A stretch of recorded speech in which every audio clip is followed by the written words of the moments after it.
Serbs of Genesis, Holy Scripture the static source. We begin the exposition of this book with chapters on events presented in the Holy Scripture.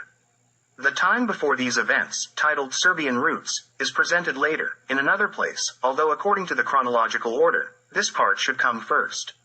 This has been done because the Holy Scripture serves as the fundamental source, not only for that chapter but for the entire book. In addition to its immense respect and religious significance, the Holy Scripture also plays the role of a credible historical source. For us, it is the most important witness, a stone source. Here, we are dealing with a completely new approach to history, actually the discovery of a significant part of ancient history that, until now, has not been approached as an integral part of national history. Despite the Jews, we Serbs are the only nation that can base its national history on the Holy Scripture. Although today we have various types of records dating back further in time than the Old Testament, none of these groups of records has the clarity and breadth of the narrative about the peoples of the known world of that time, as found in it, which encompasses Europe, Asia, up to the Indus River, and northern Africa. The Holy Scripture is commonly called the Bible in Greek and Latin, and consequently among all Western nations. The name comes from the Greek word ea biblia, meaning books, applied in the plural. The Latins adopted this word from the Greeks, biblia, and from them, all modern Western nations. We Serbs call these sacred books the Holy Scripture, literally as they were called by the first Christians in the 1st century, in Greek, Great Scripture. This is strong evidence that we Serbs, although not all, received Christianity directly from the Holy Apostles, more precisely from the Apostle Paul, in the 1st century. If we had received Christianity indirectly, through the Greeks, we would not have that name for the holy books. Instead, we would call them the Biblia or Biblia. From the 2nd century, Christians called the Holy Scripture the Covenant and distinguished between two covenants, the Old and the New Covenant. The Hebrew word, Deretic, means covenant and refers to the covenant between God and man. The Greeks translated this word as diatheke, which the Latins, in turn, translated as testamentum, and both of these words correspond to the Serbian word, covenant, all implying a covenant. Although the words used are not entirely the same as those in the Hebrew language, they still convey the same meaning. The first part of the Old Covenant, explaining the creation of the world and people, the Jews call by two names, Izir and Bereshis. In Greek, it is called Genesis, and this Greek word was adopted from Latin as Genesis, meaning birth. However, they wrote this second Hebrew word in Latin as Beresith and translated it as beginning. About the first word, Izir, nothing is said, except by Anelia Stanchik Spahiseva, who rightly says that this is a Serbian word in the Hebrew language. Izir is pronounced as Izarod in modern Serbian, and perhaps it was pronounced that way earlier. In any case, it accurately corresponds to the Greek word, Genesis. We know that, especially in ancient times, peoples were moving, mixing, and changing their living spaces, so for a proper understanding of what is presented in Izarod, it was necessary to determine the time of writing this part of the Old Testament as accurately as possible.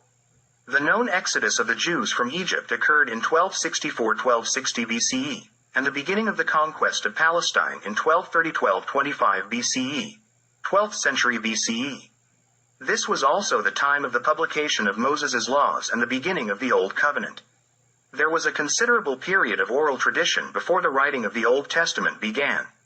Its initial parts were written in the Hebrew language, and then a portion was written in Aramaic, which was an international language in the Middle East and had been in use among the Jews since the beginning of the 7th century BCE. Aramaic retained its role as an international language until the time after Christ. Christ himself spoke this language and delivered his sermons in it.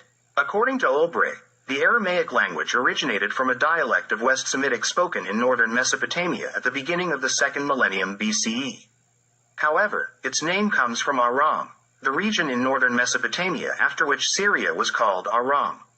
The Aramaic language was used as one of the languages in Assyria, and later in the Median and Persian Empire, and in the Seleucid Kingdom from the 4th century BCE. Some parts of the Old Testament even date back to the 2nd century BCE and were written in Greek, which had become an international language from the 4th century BCE.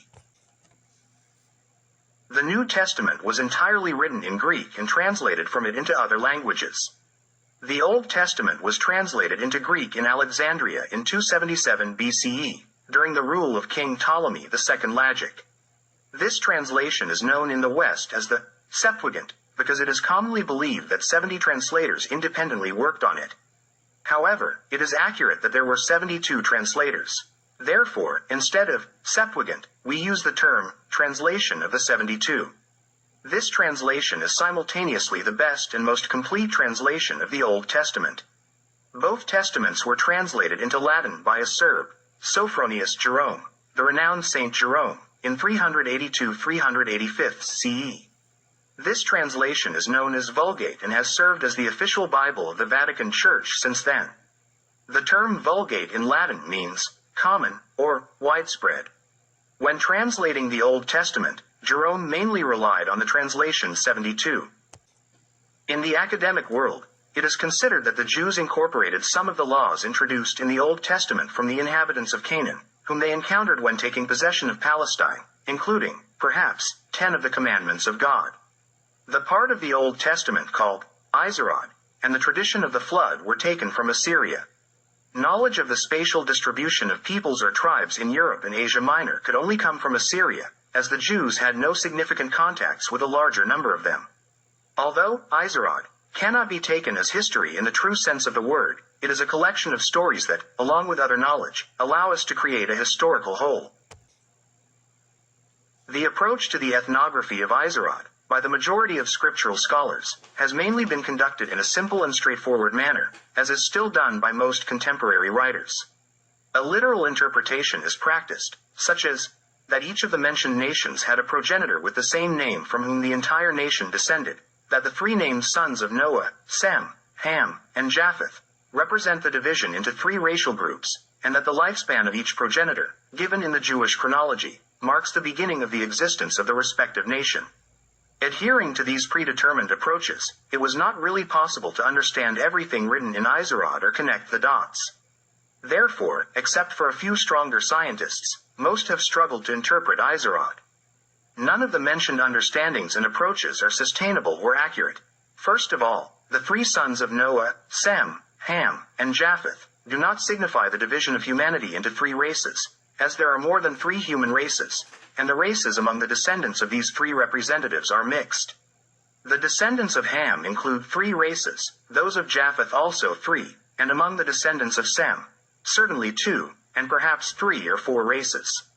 What about the races not represented among the descendants of any of them, but were known at the time Izarod was written? The entire yellow race is omitted in Izarod, although it was very numerous and well known.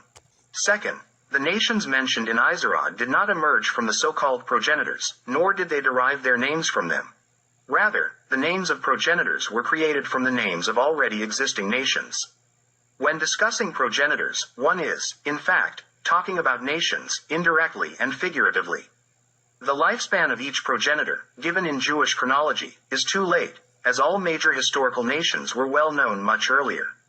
For example, the birth of Japheth is placed in 2394 BCE. At that time, Japhetic nations occupied 2/3 of Europe and Asia Minor. Third, Izarod was not written during the time of Moses but only in the 7th century BCE. The nations and their spatial distribution, the geographical comparisons found in Izarod correspond to the actual state as it was in the 7th century BCE. Discovered Assyrian records allow precise dating of individual events from Izarod and confirm that the material for Izarod was taken from Assyria. The first written Old Testament prophets, i.e., those whose prophecies were recorded during their lifetime, were Amos and Hosea, from around 750 BCE.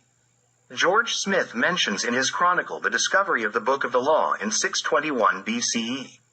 In Assyrian records, discovered last century, there is confirmation of the prophet Ezekiel regarding Gog, the king of Magog. This refers to an actual historical figure from the mid-7th century BCE during the reign of King Ashurbanipal, who waged war with Gog, the king of the Scythians, and captured his 2 sons. The Scythians were a people from Central Asia who ancient writers included among the Scythians, making it easier to explain who this people were.